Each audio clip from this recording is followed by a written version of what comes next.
ہم آئیے اب عامر قمر ملک صاحب سے پوچھتے ہیں کہ تبلیغ دین کے حوالے سے، دینی تعلیم کے حوالے سے آپ کیا کہیں گے کہ کیا وہ اپنے اہداف پورے کرنے میں کامیاب ہے؟ سر یہ میں بات اس طرح شروع کروں گا. سب سے پہلی بات تو یہ کہ آپ کا بہت بہت شکریہ کہ آپ نے مجھے یہاں پہ انوائٹ کیا. آج سے 10 سال پہلے میں اپنے کمپیوٹر پر اپنی کمپنی کی پروڈکٹس کی مارکیٹنگ کر رہا تھا کہ وہاں پہ ایک گروپ کا نام پاپ اپ ہوا جس کا نام تھا کہ کیا اسلام سچا مذہب ہے. میں نے اس کو جو ہے وہ میں نے جوائن کیا، اور جب میں نے وہاں پہ میں نے پوسٹ جب میں نے دیکھی تو وہاں پہ بڑے سخت قسم کے الفاظ لکھے ہوئے تھے اسلام کے خلاف. وہاں پہ اسمائلنگ ایموجی کے ساتھ سوال پوچھے گئے تھے مسلمانوں سے، لافنگ ایموجی کے ساتھ سوال جو ہے انہوں نے پوچھے ہوئے تھے. And it creates an impression that they are making fun of Islam. اور وہاں پہ میں نے یہ بھی دیکھا کہ ایک انگریز نے وہاں پہ ایک پوسٹ لگائی ہوئی تھی کہ ایک مسلمان ہے، اس نے ایک بڑی ایگریسو لینگویج یوز کی ہوئی تھی اس کے کسی سوال کے جواب میں، اور اس نے اپنا لکھا ہوا تھا جی کہ یہ مسلمان ہے کہ جو سوال کا جواب نہیں دے سکتے، یہ صرف ایگریسو لینگویج یوز کرتے ہیں. پھر وہاں پہ ایک اور بات ہوئی تو اس میں ایک انگریز نے جو ہے وہاں پہ کمنٹ کیا ہوا تھا کہ آپ ہمیں آپ کی جو کتاب جو قرآن ہے جو قتل و غارت کا حکم دیتی ہے، آپ اس کتاب سے ہمیں کچھ نہ بتائیں، آپ ہمیں ہماری جو بائبل ہے اس سے بتائیں اگر آپ کا اسلام سچا ہے تو وہاں پہ میں نے یہ دیکھا کہ وہاں پہ جو مسلمان ہیں صرف چند ایک اپنا مسلمان تھے جو ان کو گائیڈ کر رہے تھے، اور باقی جو موسٹلی جو اپنا مسلمس تھے وہ وہاں پہ جواب نہیں دے پا رہے تھے.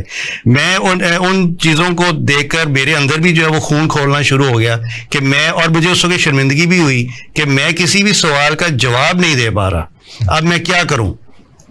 اس کے بعد پھر میں نے ایک آئیڈیا ذہن میں آیا، کچھ گروپس تھے فیس بک میں نے وہاں پہ جو ہے وہ ان گروپس پہ میں نے پوسٹیں کی کہ جو مسلمان جو پاکستانی جن کے پاس نالج ہے وہ یہاں پہ آئے، مجھے میسج کریں تاکہ میں اس گروپ میں آپ کو ایڈ کروں.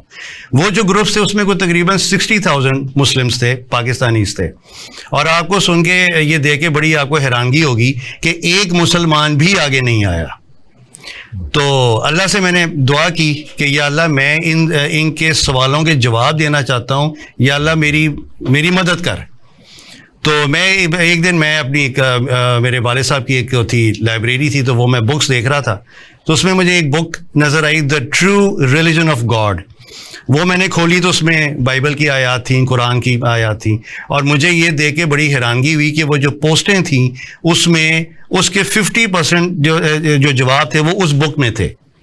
تو وہ پھر میں نے وہاں پہ جو ہے وہ میں نے جواب دینے شروع کیے، ڈیبیٹس کا جو ہے وہ سلسلہ شروع ہوا. آپ یہ مان لیا کہ ہمارے ہاں جو یہ مدرسے کا نظام ہے، دینی تعلیم کا نظام ہے، یہ اچھے مسلمان پیدا کرنے میں ناکام ہے؟